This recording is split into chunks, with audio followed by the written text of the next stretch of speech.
साल 2024 लोकसभा चुनाव का असर इस बार बजट पर भी देखने को मिला है। जहां बिहार और आंध्र को मोदी जी ने मालामाल कर दिया, वहीं दूसरी ओर यूपी के सीएम योगी आदित्यनाथ सबका मुंह देखते रह गए। कैसे अपने पावर का नीतीश और नायडू ने इस्तेमाल किया है और कैसे योगी जीती हुई जंग हार गए, आज एक्सप्लेन बाय एबीपी लाइव में चर्चा इसी मुद्दे पर करेंगे। नमस्कार, मैं हूं आशीष सिंह आनंद और आप देख रहे हैं एबीपी लाइव।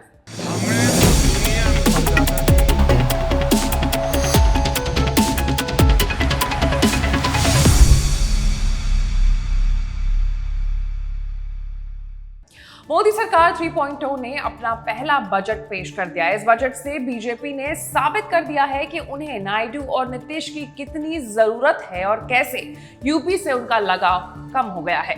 मोदी सरकार ने भले ही आंध्र प्रदेश और बिहार को स्पेशल राज्य का दर्जा न दिया हो, लेकिन दोनों ही राज्यों के विकास के लिए सरकारी खजाना खोल कर रख दिया है। नीतीश कुमार और चंद्रबाबू नायडू को साध कर रखने के लिए ये जो कोशिश बीजेपी ने की है, वो कहीं ना कहीं रंग लाएगी। साल 2014 और 2019 के तरह बीजेपी इस बार अपने दम पर सरकार नहीं बना सकी। बीजेपी इस बार 240 सीटें ही जीत सकी और बहुमत के आंकड़े से बहुत दूर थी। चंद्रबाबू नायडू और नीतीश कुमार के सहारे सरकार बनाए गए ये दोनों ही नेता अपने अपने राज्यों को स्पेशल स्टेट दिलाने की मांग उठाते रहे हैं। ऐसे में केंद्र की मोदी सरकार को अपनी स्थिरता बनाए रखने के लिए जेडीयू और टीडीपी को अपने साथ बनाए रखने की जरूरत है। मोदी सरकार और बीजेपी के लिए पहली बड़ी परीक्षा ये बजट ही थी।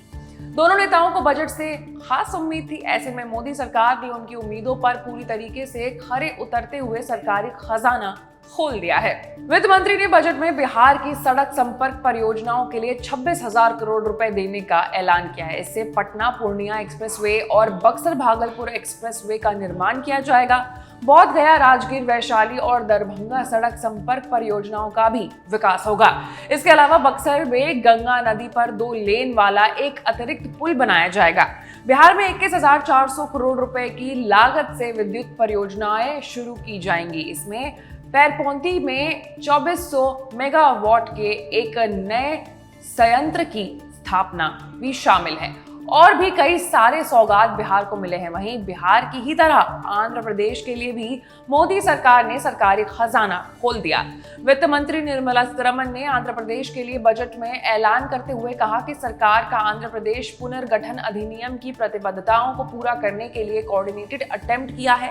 बहुपक्षीय विकास एजेंसियों के माध्यम से आंध्र प्रदेश को वित्तीय सहायता की सुविधा प्रदान करेंगे। चालू वित्त वर्ष में 15,000 करोड़ रुपए और आगामी वर्ष में अतिरिक्त धनराशि की व्यवस्था की जाएगी। लेकिन वहीं देखा जाए तो यूपी को कुछ भी नहीं मिला। यूपी के हाथ खाली ही रह गए। सवाल है कि ये इसलिए तो नहीं क्योंकि यूपी में बीजेपी का चुनाव में प्रदर्शन ठीक नहीं था, या फिर इसलिए कि अब बीजेपी के अंदर हो रहे कलेश के कारण योगी अब मोदी के उतने करीब नहीं है, या फिर इसलिए तो नहीं कि यूपी अब उतना जरूरी नहीं है जितना बिहार और आंध्र प्रदेश है।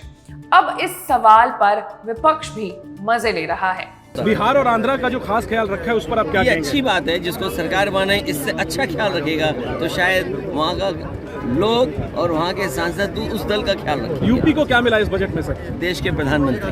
वहीं चुनाव से पहले जब अंतरिम बजट पेश किया गया था, तब यूपी बीजेपी के लिए बहुत जरूरी था। तब केंद्रीय करों और शुल्कों में यूपी की हिस्सेदारी 2,18,816.84 करोड़ रुपए तय की गई थी। इसके साथ ही केंद्र सहायता योजनाओं में पूरी यूपी को केंद्र से करीब 90,000 करोड़ रुपए मिलने की व्यवस्था दी गई थी। केंद्र योजनाओं में 7,000 करोड़ रुपए, विकसित भारत योजना के तहत यूपी को 14,000 करोड़ रुपए और राज्य को दी जाने वाली विशेष सहायता के मद में यूपी को 17,939 करोड़ रुपए दिए जाने का प्रबंध किया गया था। यही नहीं, अंतरिम बजट में यूपी के लिए 10% की हिस्सेदारी तय की गई थी। लेकिन अब लगता है कि यूपी पुराने ऐलानों के भरोसे ही रह गया है और कुल मिलाकर के बात ये है कि सरकारी खजाना खुला, बिहार और आंध्र में बटा और यूपी मुंह देखते रह गया।